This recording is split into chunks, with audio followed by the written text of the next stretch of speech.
Ya Allah, Kak Wanto hari ini ganteng nih ya nih. Kamu nak tahu gak ngapo Kak Wanto nih terlihat ganteng? Dari yang 50% ganteng sekarang jadi 100% ganteng.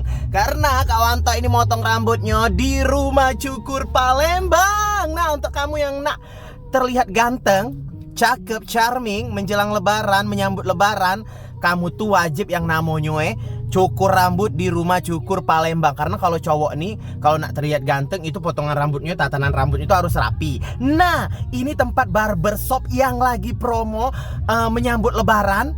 Kalau misalnya nak lebaran, kamu wajib potong rambut di sini. Nah, jingok Kak Wanto nih rapi, ganteng, charming karena motong rambutnya di rumah cukur Palembang.